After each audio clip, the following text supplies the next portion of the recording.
यह कहानी एक गांव की है जहां विभिन्न धर्म के लोग हिंदू, मुस्लिम, सिख, ईसाई एक साथ तो रहते थे लेकिन मिलजुल कर नहीं रहते।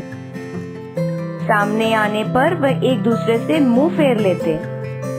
अपनी जीविका चलाने के लिए घर के व्यक्ति को हर दिन नदी पार करके शहर जाना पड़ता था। एक दिन की बात है कि वे शहर से लौट रहे होते हैं तो देखते हैं कि तेज बारिश की वजह से नदी में बाढ़ आ चुकी है। एक गांव से होने के बाद भी धार्मिक मतभेद की वजह से वे एक दूसरे से बिना बात किए ही पानी उतरने के इंतजार में नदी के सामने बैठे रहते हैं। घंटों बीत जाते हैं। तभी एसपीडीएम के एक सज्जन जो वहां से गुजरते हैं, वे देखते हैं कि उन चारों में से किसी के पास रस्सी है तो किसी के पास लकड़ी है, लेकिन कोई एक दूसरे से बात नहीं कर रहा है। वे सज्जन उन चारों को सलाह देते हैं कि धर्म की दीवार को गिराकर अगर वे मिलजुल कर प्रयास करें तो समय से घर पहुंच सकते हैं। वे उसकी सलाह मान लेते हैं और नाव तैयार करते हैं। उस नाव की सहायता से वे समय से घर पहुंच जाते हैं।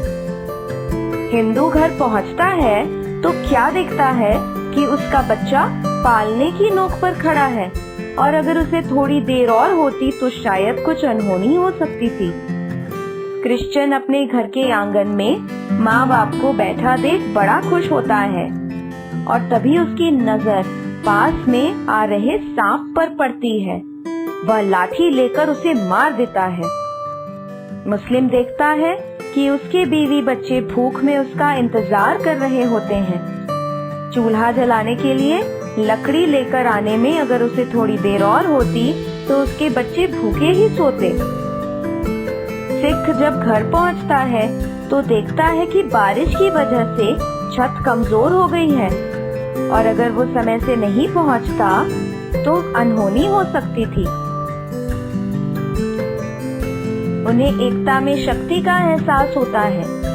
वे एक दूसरे से गले मिलते हैं और उस सज्जन का धन्यवाद करते हैं जिसकी सलाह मानकर वे घर पहुंच सके और अपने परिवार को सुरक्षित कर सके।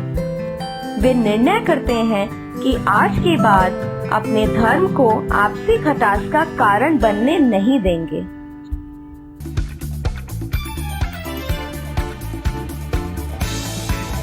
इस वीडियो को लाइक करें, शेयर करें, चैनल को सब्सक्राइब करें और अगले वीडियो अपडेट्स के लिए बेल आइकन दबाएं।